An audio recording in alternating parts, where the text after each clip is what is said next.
Now, for the last week or so, ever since the end of Champions of Glory, I've been getting asked nothing else from the guys in the back, from the fans, from the higher-ups. Why, Tom? Why? Why did you do what you did? Why did you attack the Baron Black? Why did you screw him out of the World Championship? What was the whole point of this whole executioner thing you've been doing? And I sat there thinking,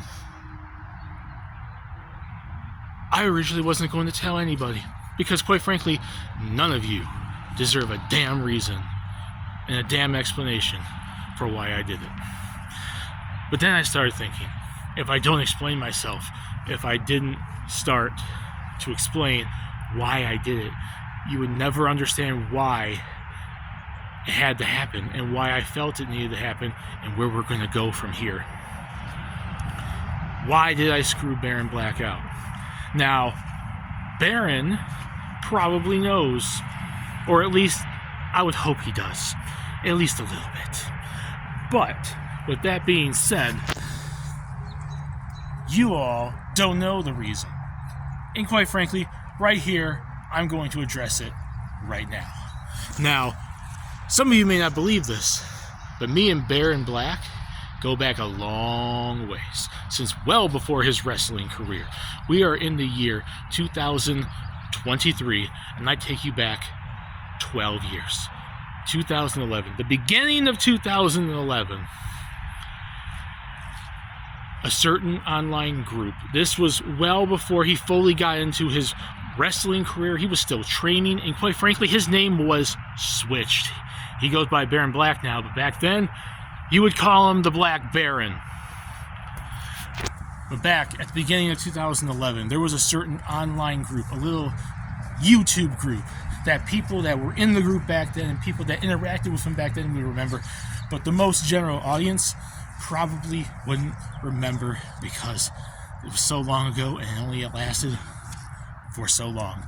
And I'll highlight it as the N-Dub Nation, an online group on YouTube of people, of gamers that were self-proclaimed pushing the image of Nintendo. Because for some of you that don't remember back then, the image of Nintendo was very tainted in the media, very tainted in the online gaming space, and they were almost a laughingstock during the Wii, during the DS, during the Wii U, and during the 3DS. And there was online gamers that came together in unison to push the image of Nintendo positively, to stand up and speak up for them because no one else would.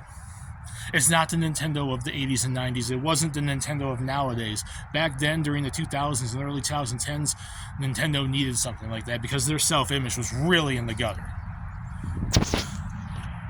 And in that group, I was, and in that group, Baron was. And you want to know who was the self-proclaimed leader of the N-Dub Nation?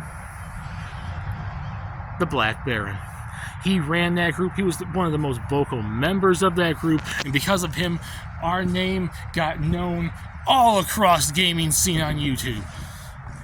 There was countless members, left and right, on YouTube that joined in the name of Nintendo at the beginning of 2011, from Shokyo and game reviews to Wii Lover and Nintendo.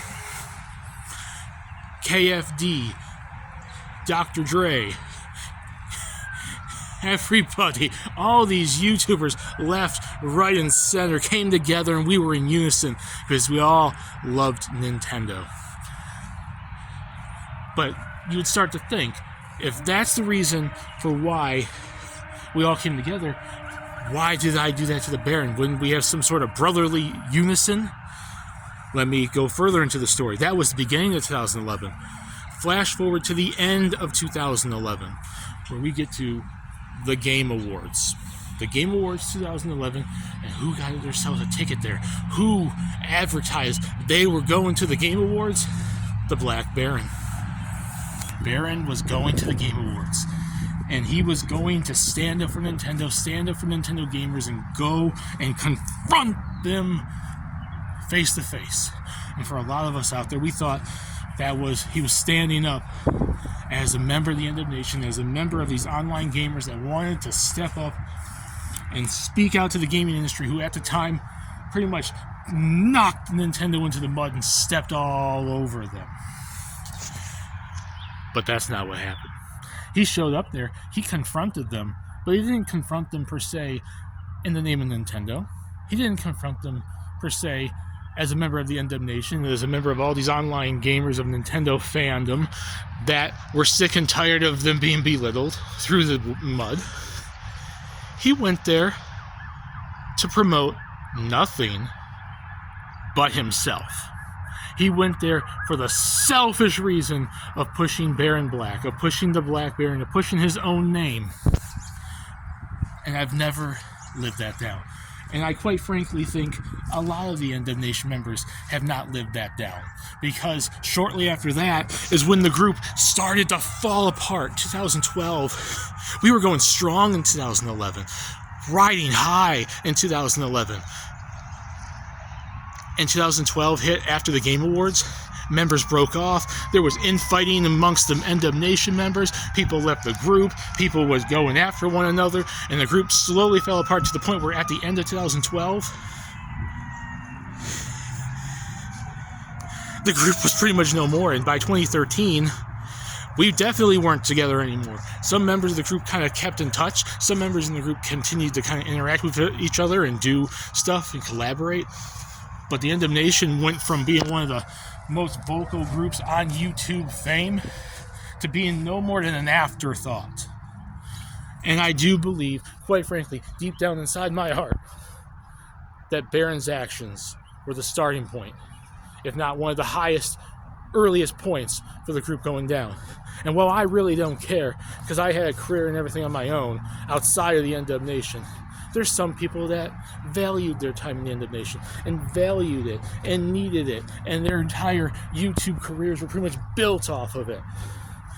So while you were going to the Game Awards and treating yourself and advertising yourself, Baron, you pretty much took the entire rest of the End Up Nation and flushed it down the goddamn toilet. And I've never lived that down. I've never forgotten, and I'll never forgive you for what you did to countless men and women that were in the End Up Nation that pretty much looked to you as a leader and you were not there.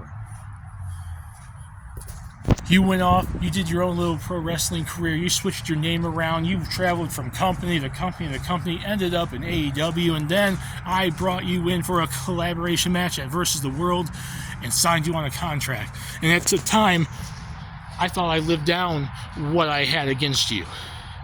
Turns out I didn't. And I wanted to screw with you left, right, and center. The whole executioner thing was for me to get back at you and mess you around. You thought I was under that costume the whole time? No. I got collaborations with my cousins Patrick and Vito. But the wrestler you fought at Fight for Honor wasn't me. That was Patrick. The whole attacking you at Versus the World and Ride Wild, that was Vito. The only time you ever seen me in that ring with you was the triple threat match at Champions of Glory. That was the only time. And quite frankly, I don't think that's enough. I want a match with you, Baron. And quite frankly, after I screwed you over and making your entire AEW career, your entire CKW career, nothing but a living hell since you debuted, I know for a fact you want to get your hands on me. So that's why, right now, I'm calling you out, Baron. We're on the road to trust no one, and I know you want to come after me. So, bring it on. Come after me, Baron. I'll be at Trust No One. I'll be in that ring, and whenever you're ready to come out and confront me, because I'm looking forward to it. And I sure as hell hope you are too. So, with that said, see you at Trust No One. If you have the balls to bring it up and the balls to step up, because I'll be there. And I want you too. Because quite frankly, Baron, I want a match against you. And if you confront me then and there, I'm bringing the paper. Let's sign it up. Let's have a match. Quite frankly, Trust No One is too weak of a show, as is Sunset Showdown. I'll be at Trust No One with a contract waiting for your signature to a match at Krogananza 2. Put up or shut up, Baron. It's time to decide.